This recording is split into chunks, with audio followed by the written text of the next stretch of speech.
Hello, I'm Anthony. Welcome to the GForce Oberheim OB-X tutorial. In this video today, I'm going to show you how the synthesizer works. We're going to have a look at this main panel and see all of the most important features there. I'll make a follow-up video to this in which I discuss some of the advanced features. Cross-modulation and macro assignments are really cool, but there's only so much we can cover in a single day. So today we're going to lift the hood and figure out how the thing works fundamentally. And because we're starting from the ground up, I've initialized the synthesizer. Go into the preset browser, there's an init patch button. If you click that in the bottom left-hand corner, basically sets the synthesizer to a really simple default state. And this is the sound we've got. I'll play a C major chord. What you're hearing there is a sawtooth oscillator with basically no effects. It's as simple as it gets. If I play a single note and you look in the oscilloscope, that is as sawtooths get.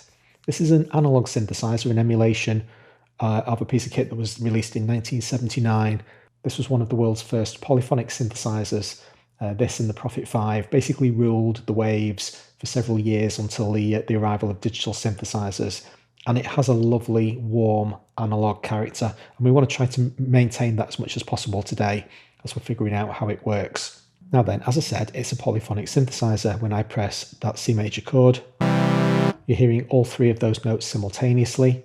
And we're currently in 16 voice mode. If I right click on this voices number, you can see I have the option to set the polyphony. That's really a CPU thing. There's no fundamental reason why you should choose less than 16, unless you're specifically going for a simple sound. But for today, I'll leave it in 16 voice mode. And here, as you can see, we've got the polyphonic button lit. If I press mono and play that same C major chord, you only hear one of those notes, and it's always the last note played. So as I hold all three of those notes down, it's always the last note that you hear. And back down. In addition to polyphonic and monophonic mode, we've also got a unison mode. When I turn this on, any voice available, basically 16 voices at the moment, are all going to be channeled into that single monophonic note. So now it's going to get much louder. I'm going to have to turn this down a little bit. And the oscilloscope is going absolutely crazy now because 16 notes are being basically added on top of each other, and all of those volumes are constructively making the sound louder and louder. Now, when we have unison mode, a lovely thing to do is to introduce some unison detune. If we offset each one of those voices very slightly in pitch, then you get a really thick, fat, creamy sound.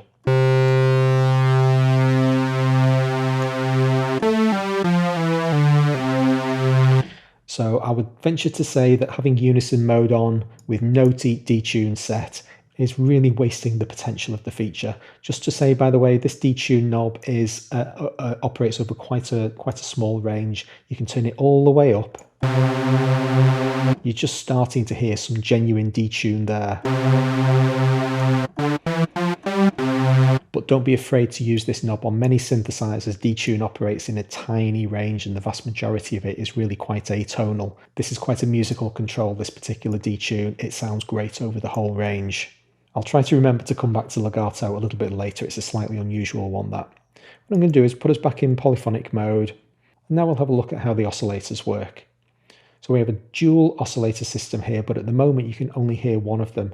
If you have a look over in the filter section, it's curious actually, the oscillator volume controls, OSC1 and 2, are actually in the filter bank. This is basically like the primary entry point of these two oscillators into the filter. So don't be too confused about the fact that you're seeing them labeled as filter operations. These are your primary oscillator volume controls. And as you can see, oscillator 1's currently turned up and 2 is down. So we're only hearing the first one. And the reason you're hearing a sawtooth is because the sawtooth light is lit. If I turn that off, what you hear now is a triangle. See, underneath it says triangle, so the default state is a triangle. And if you engage either of these buttons, then it overrides the triangle and you get, in this case, a pulse wave. And here's our pulse wave. 50% duty cycle, in other words, on as often as it's off, basically means it's a square wave. We can change the width of that pulse with the pulse width. Turn the pulse width all the way back down and we're back into a square wave again. There is one other waveform shape you can have though. You can turn saw and pulse on simultaneously. It combines those two wave shapes together, and now you'll get a more complex shape and sound, and you'll see that in the oscilloscope. There it is. We're not in unison mode anymore. I can afford to turn it up a little bit. There we go, there's saw plus pulse. So all of that is oscillator 1. Got a master frequency knob. Any control that you click in the OB-X, when you select it, see I've just selected on the frequency, if you look in the top bar, it briefly shows you the current setting of that control, and then the interface reverts back to showing you the name of the preset. The amount of time that that's displayed for is actually visible in the settings. It's this parameter display timer. You can see 6 seconds. I think it defaults to 4 and I've set it to a little bit longer. And you can interact with these values as well. If I click on the frequency knob, rather than me increasing the control, and you can see going up in semitones now, I can simply click on that control and type a number in and it'll operate in the same way. So that's basically our primary oscillator. Now let's bring in oscillator 2. So we'll have oscillator 1 set as a sawtooth. We'll turn oscillator 2 into a triangle. In other words, turn both lights off. Bring oscillator 2 in. And now we've got a new shape. This is a sawtooth plus a triangle. Now when I hold that key down, watch that it's not a static shape. In other words, these oscillators are very slightly playing against each other. This synthesizer is actually in a currently default state, which means that as far as the interface is concerned, there's no reason why these two oscillators should be very slightly out of tune with out of pitch with each other. But that's the fundamental nature of analog synthesizers. You're never going to get them absolutely locked together. This is as close as it gets. So if I hold that key down, you'll see that wave shape very slightly morph over time. Because the two waves are very, very slightly offset in pitch. Now that offset is great. That's where the good stuff in the analog world lives, and you can accentuate it. We have an oscillator 2 detune specifically to heighten the impact of this effect. And now you can see a much more dynamic oscilloscope, and you can hear the sound morphing more readily as well. We can go even further than that though. We can make the entire synthesizer a little bit old and a little bit tired and a little bit warm. What on earth does warm mean? Well, anybody who plays with an analog synthesizer knows exactly what I'm talking about. As these devices age, everything slightly starts to sag. We can introduce a little bit of that with the vintage control. Let's take the detune away, make it play as flat as possible, and then bring some vintage in instead. So we're just going to age all of the components, make everything slightly wrong. And slightly wrong in the analog world is very right. So a little bit of vintage and a little bit of oscillator 2 detune. And I'm being very gentle with these controls. We get a lovely warm interaction between those two oscillators. Of course, we can offset those frequencies as well. If I turn oscillator 2 up by 12 semitones, just fattened the sound even more. Now oscillator 2 is an octave above oscillator 1. If I bring it down to 7 semitones, we're going to get a kind of power chord effect. I'll just play a single note, and you get the fundamental coming from the oscillator 1, and the tuner's registering that as a 65 Hertz. But oscillator 2 is actually generating a perfect fifth above it. It's playing a G. Let's get oscillator 2 a little bit sharper and really accentuate that.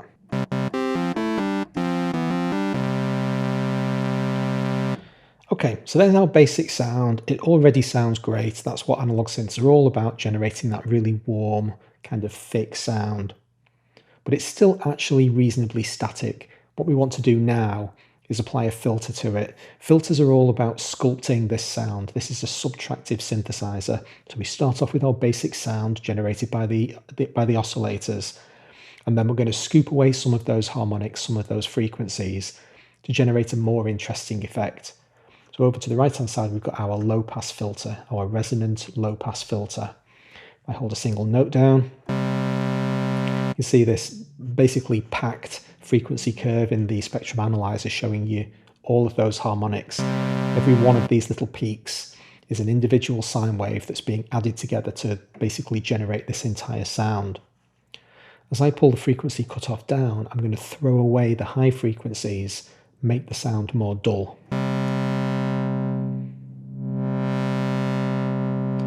Which is a great effect in its own right, but it really comes to life with the introduction of resonance.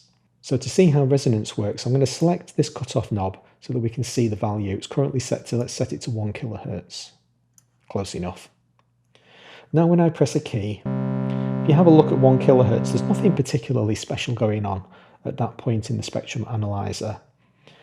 If, however, I introduce resonance, you're going to see a bump appear. This is a resonance spike, often called Q, which stands for quality, and it's going to accentuate all of the frequencies around the cutoff point.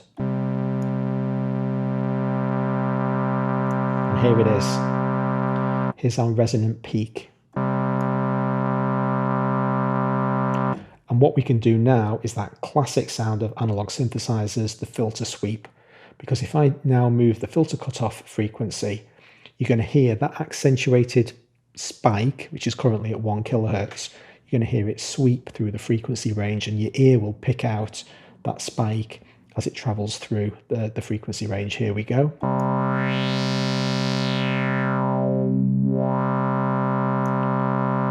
But we're not done with the filter by any means. The next thing that we want to do is introduce filter tracking. So the idea here is that every note on the keyboard is obviously a different pitch. That's what notes are all about. But this filter cutoff is always peaking at exactly the point of whatever the filter cutoff set to, still about 1 kilohertz. So every time I press a note, regardless of the underlying pitch of the note, the filter cutoff is always spiking at the same point. If I introduce tracking, however, there's going to be an offset. Every key on the keyboard is basically going to add an extra little bit of modulation, pushing the cutoff frequency further and further north, further and further into the higher frequency range. And so you get some kind of relationship between the key that you press and the filter cutoff. And many people think this generates a more natural sounding filter effect. Now, just a word of warning with tracking, it actually adds a modulation amount. It adds something to the cutoff range for every single note on the keyboard.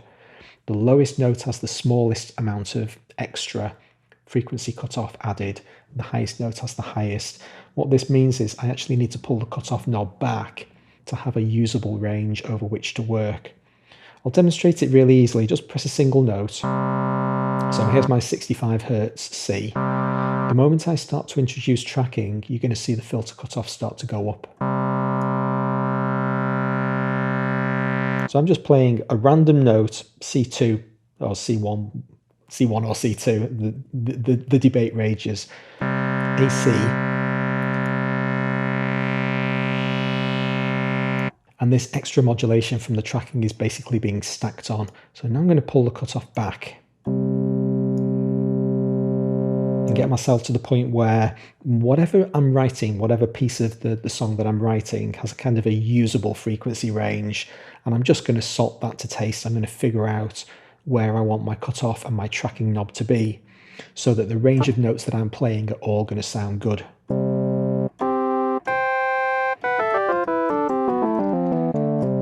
And that sounds pretty fine to me. Turn tracking off. Very dramatic difference between the two. So tracking is a really cool, really important feature of your filter to make use of and to understand its relationship with the cutoff knob. I'll bring in some tracking and leave it on permanently. That'll be fine. The next layer of filtering interest we have is the filter envelope. That's over in the top right hand corner. Now the way that envelopes work is that they are modulation sources. It's a simple mathematical shape, a really straightforward multi-point shape that describes an attack period, a decay period, a sustain period, and a release period. And we'll have a look at each of those in turn. We're going to start off with the attack. And what's going to happen is basically over a period of time specified by the controls in our envelope, we're going to start off at one cutoff frequency and we're going to morph into a higher cutoff frequency over a period of time determined by the attack knob. So if I turn attack up to a couple of seconds so it's really easy to hear what's going on here, Each time I hit a key, you're going to hear this filter envelope sweep the cutoff frequency from its starting point up to a new higher value. Now, if I hit a key now, you're not going to hear this effect. Everything is still static. The spectrum analyzer is not moving anywhere. The cutoff frequency is not moving. We introduce the filter envelope into the filter circuit using the modulation knob. So if I turn the modulation knob up and press that same key, now, did you see it snap back? That position that it snapped back to is its natural cutoff value. That's basically where the filter wants to be. That snapback period, in other words, going from the maximum modulation back down to its default position, takes place over the decay period. So this is our second knob. Let's make that 2 seconds as well. So now we're going to spend 2 seconds sweeping up and 2 seconds sweeping back down again. There we go, we went up and we went back down again. The third stage of the envelope is the sustain level. So this is a shelf at which the envelope will basically stop its motion. So after it's finished the decay phase, it doesn't necessarily get all the way back down to the cutoff frequency. If I set a higher sustain shelf, it's going to go up, but it's not going to come back as far. It's going to basically stop halfway. There we go. We've now settled down at a higher sustain shelf. And the final control to look at, which is release, you're not going to hear until we have some sort of tail on the sound. So at this point, I'm going to jump over to the loudness envelope. Exactly the same concept, exactly the same shape, but this time we're going to apply this modulation to the volume of the sound rather than the filter. Now, our loudness envelope at the moment is very simple. We get straight up to maximum volume immediately. The decay knob has nothing to do if the sustain is at maximum, because we decay down to the sustain level, and if that's at maximum, it's got nowhere to decay to. What I want to do though is introduce a nice long release value so that each time I let the key go, we basically get extra sound after the key is released. Here we go. Let the key go now. And there's the sound releasing over a long period of time. At this point, I can now increase my filter release because we've got sound to work with. And so as the sound tails away, the release will also gently and naturally pull that cutoff frequency back down, up, down to the sustain shelf, release, and then both the amplitude, the loudness of the sound, and the filter both sweep away, and you get this really lovely natural decaying sound. The one final thing that we can do with our filter unit is introduce some noise. Let's just hear the noise all on its own for the moment. I'm just going to turn both oscillators down and turn the noise up. And there you can hear exactly the same filter shape. The filter envelope is being applied to the noise because the noise is being mixed with the oscillators. That's why it's in the filter section. So all of these sound modules are being mixed together and then fed into the filter bank. That's why the volume controls for them are in the filter section.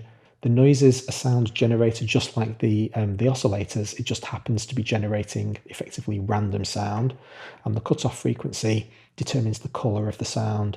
So at maximum cutoff, we have basically white noise, which is essentially all of the frequencies all of the time. And as I pull the cutoff down, the noise becomes pinker. As you throw high frequencies of noise away, it's called pink noise.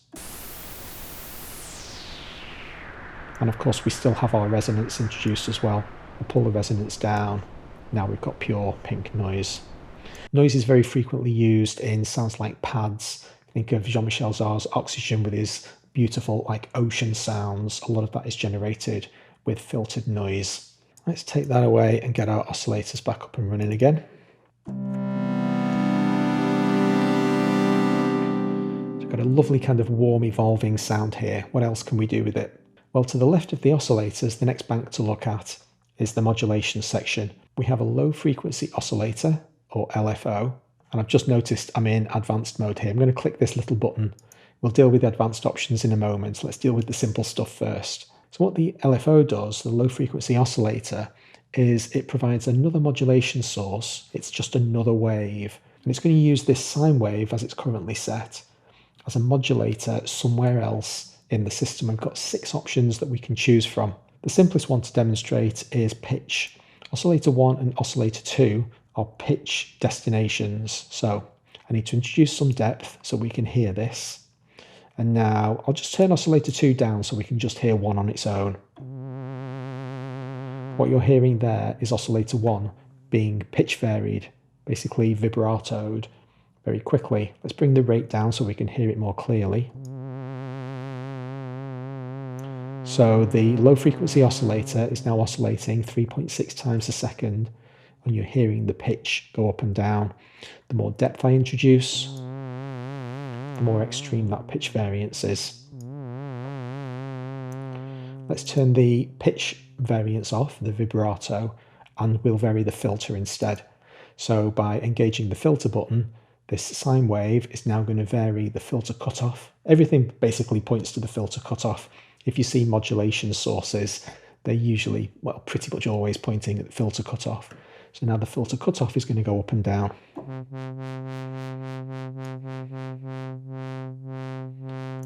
If I introduce the resonance again, you can really easily hear what's going on there.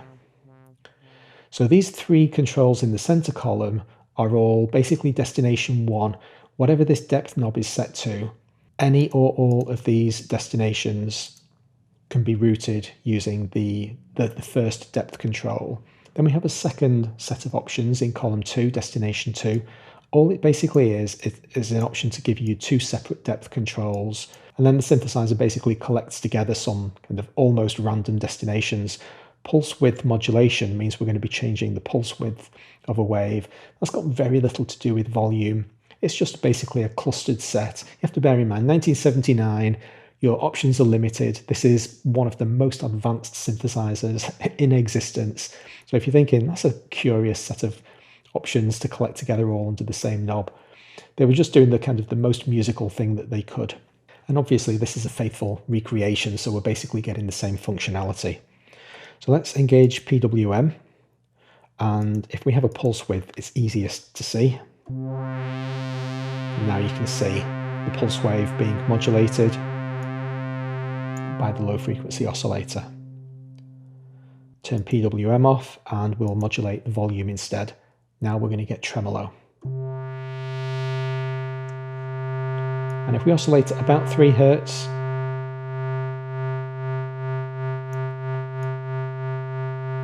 I generally tend to find that's a really nice kind of working region for a more traditional kind of tremolo to operate. Okay, but here's the thing with tremolo. When you press a key, you don't necessarily want to hear all of the tremolo instantly. Wouldn't it be nice if we could start off just listening to the note and then the tremolo get introduced gently? This is where the advanced features come in, so I'm going to press the advanced button. And now all the controls on the left-hand side have just changed. The knob, which was previously rate, has now flipped to intro. And this basically means how long is it going to be before the LFO gets introduced. So let's have some of that. And now each time I press the key,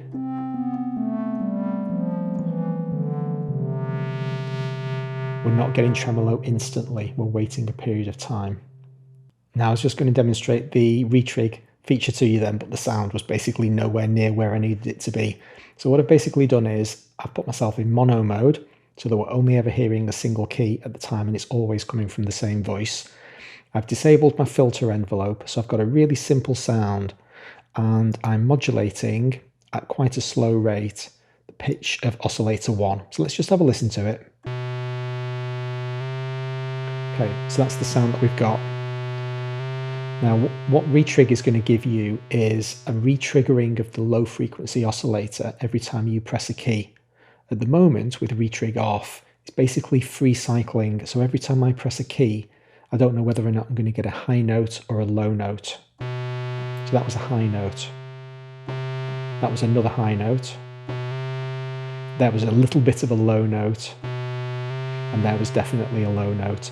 So it's because the low frequency oscillator is doing its own thing in the background and it does not care whether or not you press a key. If you engage Rrig, however, it will do exactly the same thing every time because the low frequency oscillator starts from exactly the same point every time you press a key. And now, every time I press a key, you get exactly the same sound.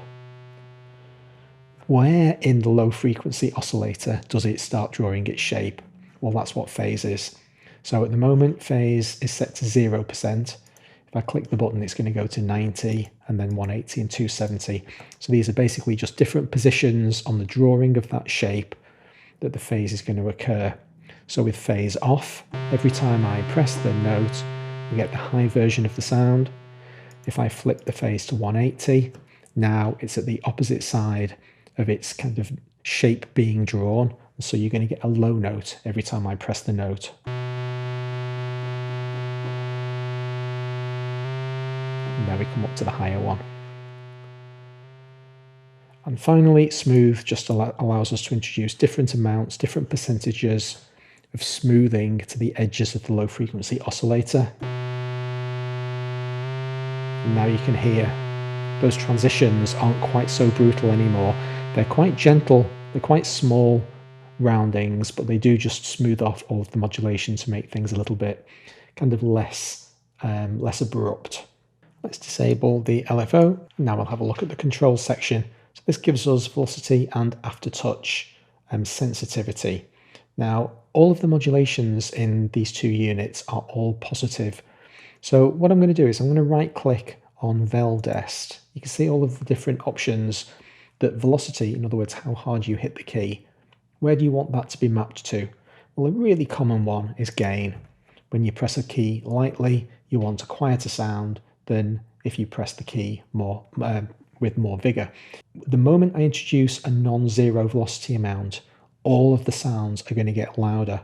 So if you have a look with velocity currently being set to 0, have a look in the oscilloscope. So that's how loud the fundamental sound is.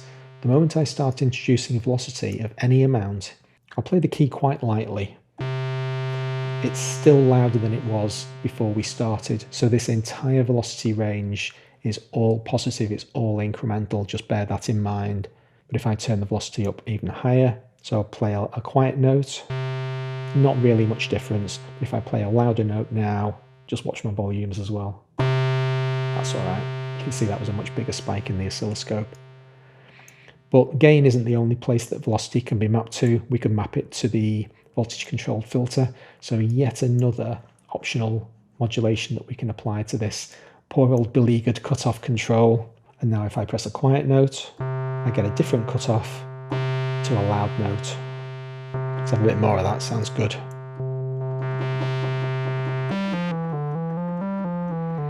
Introduces a real dynamic quality to your playing. It's actually quite tricky to kind of get to grips with this dynamic filtering and making sure that all of the notes that you play, it's not just volume you're controlling now, you're actually controlling tone as well.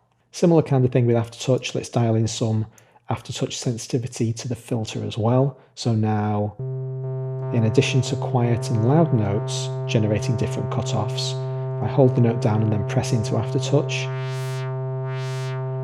Yet another different modulation option available to me. And finally, portamento.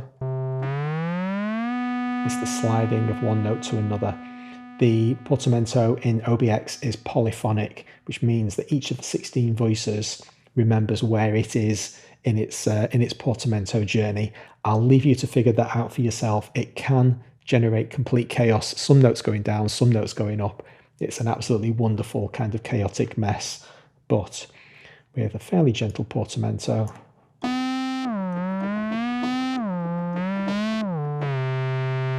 Awesome stuff. Finally, we have an arpeggiator. I'll engage the arpeggiator by pressing this little red button. And now I'll play a C major chord. Let's turn portamento off. So what we're basically getting now is that C major chord has been broken up into individual notes. Pull my release down. And each one of those notes is being played according to its mode. So at the moment it's as played. If I play C, E, G, it plays C, E, G. If I play G, E, C, it plays G, E, C. Different modes, we've got explicitly up, explicitly down, up and down. Now the difference between up, and down is whether or not the highest notes get played twice. So let's try up, down first. So the extreme notes, the C and the G, are only being played once, as opposed to the C's and the G's being played twice. How many octaves do we want to span up?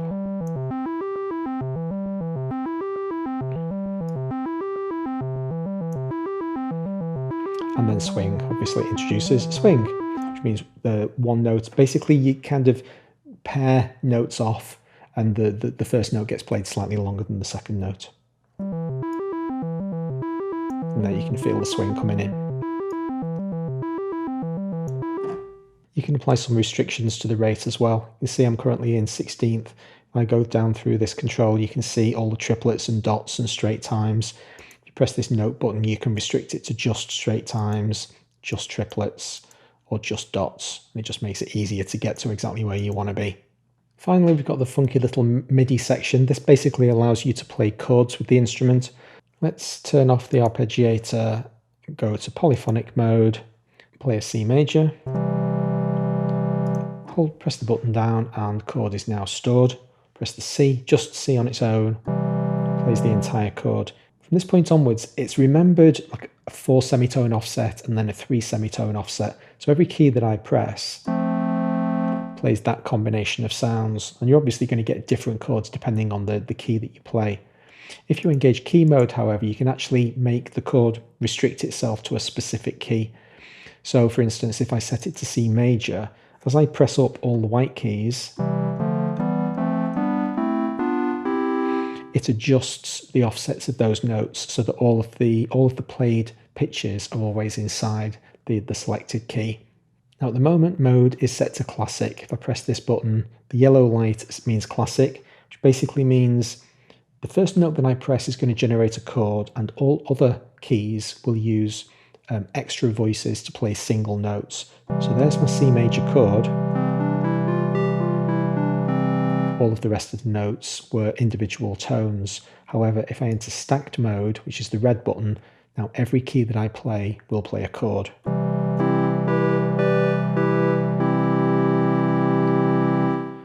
The hold button simply lets you input chords one note at a time. So I'm going to press the control key on my keyboard and click the chord button. That clears the chord bank down. Now I can engage the hold button. There's my C, there's my E, there's my G. And now the chord's been stored and I didn't have to play all of those chords simultaneously. There's my C major. And that'll do us for today. In a follow-up video, I'll cover some of the more advanced features of the synthesizer. Hope you enjoyed this one though. Please hit like if you did. I'll see you next time. Thanks very much.